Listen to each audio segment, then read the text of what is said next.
On this episode, we talk about trucks, the updated Ford Expedition, and the new GMC Canyon and Chevy Colorado. Next on Talking Cars.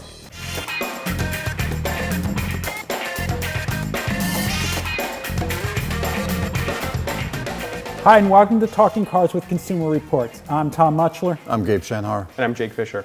Behind us, it looks like the Secret Service has come and taken over. There is a very big, very black Ford Expedition EL behind us. Gabe, why is this here? Well, it got a new powertrain for 2005. It's a turbocharged 3.5 liter V6 for 15, and a couple of other updates. But it's on the heels of just finishing with the Suburban. This thing shows its age. Well, I mean, yeah, you know, the Expedition, this truck, the design came out in 2003 in the short wheelbase version. It got an update around 07, 08 got the long. It's still that platform. Yeah, so it's got a heart transplant, but yeah, I mean, we just did the Suburban, and the Suburban is, I mean, it holds its own with luxury vehicles. I mean, the Suburban is quiet, refined, all high-tech. Beautiful interior. Beautiful interior. Yeah, this is another option, but yeah, it seems a little bit elderly.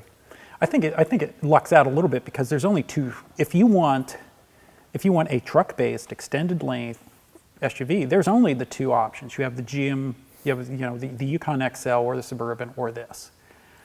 I think it benefits a little bit from that, but yeah, it's feeling old.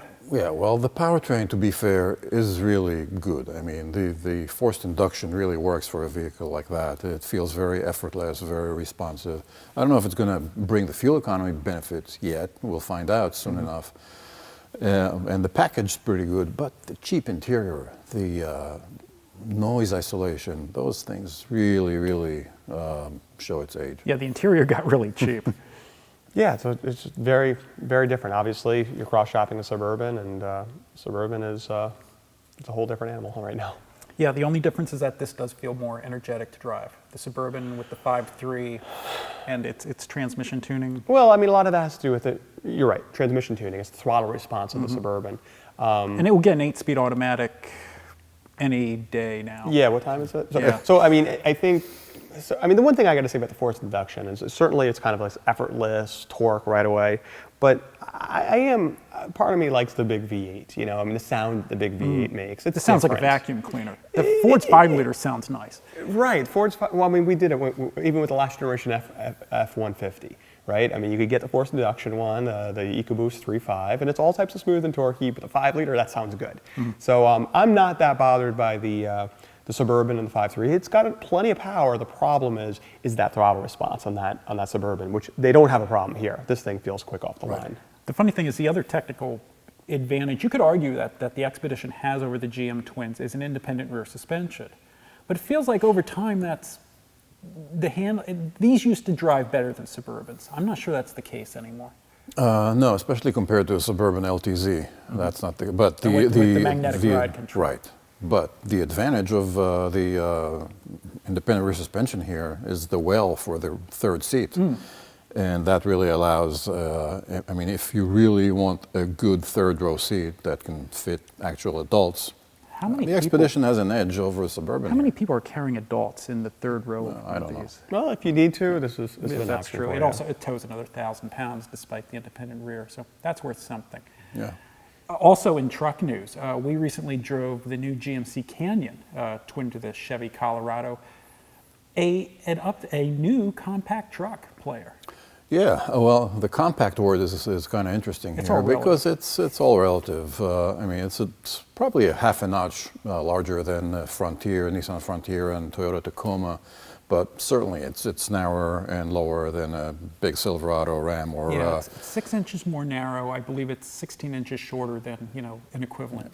It definitely makes it feel more maneuverable and a little more manageable in terms of size, in terms of parking and whatnot.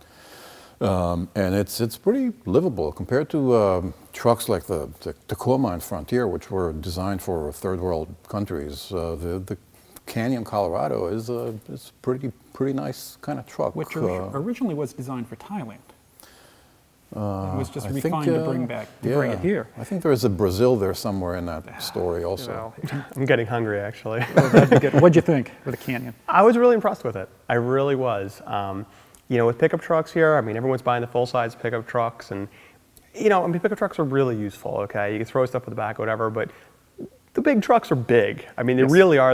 I mean, you go to a grocery store, you go to Home Depot, and you got to try to park this thing. I mean, you got to go plan it out, and I better back in. And this is something. I mean, if you're used to driving a Highlander, you're not going to be out of place driving this thing from that front end and the hood. I mean, it's right sized. It drives nicely. I mean, it's a refined compact pickup truck, and I mean, we've gone such a long way. I mean, you know, from where they used to be. But yeah, it's just kind of a scaled down Silverado, and I was very impressed with it. I was let down by it. So there we go. I mean, you know, again, GM made a big thing about, hey, you know, crossover buyers might consider this truck too. So I was hoping it would drive better. I was hoping it would drive more like a Honda Ridgeline. And it just doesn't. Well, maybe that statement should be ignored because Wait a minute. Welcome back, Tom, by the way. Thanks so much. I mean, the GM statement, that's a talking point for PR. I don't think we But need Jake to buy just into made that. it. Jake just said, you know, I could see someone going from a Highlander driver. Yeah, size-wise he meant, in that context. I mean, but I see what you're saying. The jittery ride is not what you're used to from a crossover. The steering's nothing special. All right. Yeah, I'm gonna go. You know, you want to fight? We Yeah, gotta sure. Fight. I'm all. Thank goodness this We're thing all- doesn't drive like a Ridgeline. Ooh. Because if you're a Where'd pickup they truck get buyer, I mean, how many pickup truck buyers want to drive a Ridgeline? They don't. I mean, they don't sell many of these things because, yes, it is a, you know. They don't sell them because they're ugly. Well, there's that and they too. get, we talked about this, and they get 15 miles per gallon. And it's dead now. It's discontinued. Yeah. Yes. The But I mean, it feels more, to your point, I think, here, let me make your point for, I'm a stupid head. No, but to your point, it does feel more like a Silverado than it does a small SUV or a midsize SUV. Okay. It does, and you're right about that. But I think to that buyer, I mean, the Silverado is not a bad truck. Oh, no. That's the thing. Full-size trucks are really pretty nice It still to is a drive. truck. It still is a truck. I mean, it still has the capability and all those things. But no, you're right. I mean, I'm talking about the way, and you're right too, the way the Highlander drives. I mean, you feel that size of a vehicle. You know, that maneuverability that you might have on a Highlander. But no, it doesn't drive like a station wagon like a Highlander does. Mm-hmm. I just wish it drove better because I'm totally in the market for this truck. This does exactly what I need for towing my trailer. 7,000 pounds weight, 1,500 pounds of payload. You can get forward collision warning, which I think is awesome, that you can't get in other trucks. Now, there's a price issue though. The truck we drove, which admittingly was loaded, you know, it was a short bed. It could have been a little bit more money, but not a lot more money. It was 39 grand. Right. And as Mountain Hobo wrote, 40K for a compact truck, they have lost the plot. I'm stuck on Mountain Hobo. Was that what you just said? Well, there aren't city hobos, are there? Actually, no, there are city hobos. They ride the trains. I mean, typically equipped, it's going to be right where these trucks are, $34,000. I mean, 39 grand. That truck had leather. It had all the toys. A full-size truck with all that stuff would have been 50. Over 50, yeah, with all the advanced safety equipment, the forward collision warning. It's Mm-hmm. But the other It's thing, up though, there. full-size trucks have big incentives all the time on them. I'm just wondering how many people are going to want a smaller truck. It's first of all, it's new. I mean, it's a little bit of apples to oranges, right? I mean, this thing is, you know, right brand new. So I mean, there'll be similar incentives, I'm sure, on this. It's going to be cheaper. It's going to be easier to live with. We will see. I mean, the question is, have they really tried in this segment? And it seems like no one's really tried. And it seems like GM, they're trying, and that's a nice truck, and I think that's a very livable, everyday kind of truck. Be interested to see what the fuel economy really pans out at. Whether that's the other problem we've seen with compact trucks. There really wasn't much of an advantage when it came to fuel economy. Hopefully they get there, and you know, of course, the big excitement of this is the diesel coming out too. Yes. So now a diesel and a compact truck. I mean, join the international community. I mean, that's what everyone else does in the world. They don't have full-size trucks anywhere else except for us. It sounds a lot like Car Forum. You know, the people who post all day on Car Forums. It's going to be like stick shift. It'll be brown, and they'll sell Ford and a wagon. Yeah, We'll see. I hope they do better. I mean, than that. certainly when it comes to pickup truck buyers, I mean, they do buy diesels in in numbers. Yeah, I mean, the Tacoma, the Tacoma is ancient. And actually, if you option up a Tacoma, it's 36 grand. So this isn't that far out of it. I do hope it's reliable, though, because the Silverado did not do well in its first year. Actually, someone pointed that out. If this thing turns out to be as unreliable as the new GM full-size truck, CR will not recommend it, and instead will recommend the archaic Tacoma instead. I don't think we're even recommending the Tacoma right now because it's archaic. Yeah, well, we'll see. I mean, it has there's a lot of stuff on that truck. I mean, the infotainment system is brand new. It's very comprehensive. So yeah, we'll see. Yeah. But let's hope that they do pretty well. Getting to viewer questions, a lot of stuff on reliability recently. Aaron P. writes, I am not worried about infotainment reliability. So take that, Gabe. You shouldn't worry about infotainment because Aaron isn't either. Most of it, there you go. Most of it can be fixed with a software update. Infotainment is superfluous function along with other systems like backup cameras, lane departure, etc. These ratings should not be reported in aggregate other critical systems. Information should be relevant. Well, it's an integral part of the car. And if it controls so many of the functions of the cars, like the radio, the seat heater, your phone interaction, the rear view camera, et cetera, then it's a problem. I mean, I'm just not willing to give a car a free pass because it's just an infotainment problem. So, okay, let me clarify a few things. Problems are not all created equal. Mm-hmm. So if it comes to a powertrain problem, we weight that much more. Sure. If it comes to a radio problem, we weight that much less. Mm-hmm. So we do take all these things accordingly. And certainly, I mean, if the power seats don't work, that's actually weighed more than if the radio doesn't work. So we got you. Mm-hmm. Not everything's the same. That said, you do expect, you plunk down $30,000 for your car, you expect things to work. Right. And these things become very annoying, and you bring your car into the dealership and you have to get it fixed.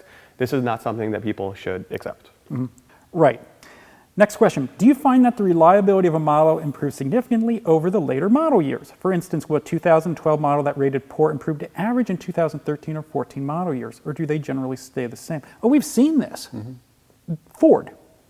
Ford's doing this. Yeah, Ford. Next question. No, all vehicles. To the answer, I mean, it's a very good question, and the truth is all vehicles. You come up with it the first year. I don't care if you're a Toyota or a Honda or a Scion or a Range Rover. The subsequent years in that generation improve. We've seen that everywhere. We've seen cars that start at much better than, better than average, move to much better than average. We've seen ones that go from much worse than average to just a little bit worse than average, and we absolutely see this on infotainment. Mm-hmm. And Ford has been, with my Ford Touch, I mean, we see each year them cutting down those problem areas, each subsequent year of the generation of that infotainment system. I'm wondering, though, if there has been a car that was just so super duper poor. I think there are cars that have been super duper poor and just stay poor, but they're less poor. Well, that's what I'm saying. So the really, really bad ones get less really, they're really less bad. really, really they're bad. really bad instead of really, really bad. But everything tends to move up as they go out and work out those issues. Here's a car that did improve that we kind of wish improved a little more. I'm considering a new 2014 FR-S BRZ, but after hearing they're unreliable, I'm reconsidering towards a 2014 Civic Si coupe. Could you elaborate more on the FR-S BRZ in terms of reliability? First off, I think if you have it in your hearts of hearts to buy an FR-S or a BRZ, a Civic Si coupe is going to make you cry inside. Yeah, it's the cars are completely different. I mean, with a Civic Si coupe, you're not getting a driving experience. You're getting it with a BRZ or an FR-S. You're getting a good engine. You're getting good engine. You're getting good engine, good stick awesome shift. Powertrain. That's all you're getting. That's it. Yeah. Right. But it's not the same animal at all. No, your thoughts? Well, just like he says. I mean, there's some vehicles, yes, it has more than its fair share of problems. If it's a car that you really like, who knows? I mean, look at a lot of people who are buying these cars, they're modifying them anyway. Mm-hmm. So when you go modify a car, you're making it so you like it more, but it may not be as reliable. That's true. Actually, the moment you take the stereo out, which is one of the problem areas, the moment you take the stereo out and put it in an aftermarket system, not only have you improved the stereo because it has a horrible stereo, you've probably gotten rid of some of the reliability problems. There are mechanical problems with this car. Well, it depends on which aftermarket stereo you put in. A lot of them are really bad too. But, that's true. That's true. Another question about... Actually, what we should do is put in the CarPlay put it in the CarPlay one. Yeah, there you go. Next question. Okay, what would be the best bang for my buck new car for around 20 grand or less? It needs to be an automatic, and I would prefer a coupe. No, you don't. Long-term reliability and very good MPG are my two biggest factors. Thoughts? Well, there you go. For this person, the Civic Coupe is the right kind of car. That's true. Because it's reliable and it gets good fuel economy. It's not the greatest car in the world. No, but long-term reliability, good Yep. fuel economy, It'll that's hold your its ride. value too. Yeah, I'd buy a Mazda 3, but that's pretty much my answer to Yeah. any $20,000 car. 2 extra doors, though. Yeah, that's true. That's okay. You can Or 3, better yet. Yeah. weld them shut, like on the Dukes of Hazzard. Then you have a coupe. Problem solved. Then you have a Well coupe. done. That's what I'm all about. If it were your money, what would you buy between a fully loaded V6 Accord or the new Acura TLX? What would you get? Well, thing is, there are so many other choices in that price You're range cheating. between like 33 and, And I'm gonna cheat here, 35,000. So it's you shouldn't limit yourself. But if you're like really married to a Honda and you got to get a Honda for some reason, I don't know. Okay. Jake, while you're deciding, We'll come back to you. Well, get the Accord V6, I guess. Accord. I'm not going to pay extra money for a badge. I think the TLX is a little bit better to drive.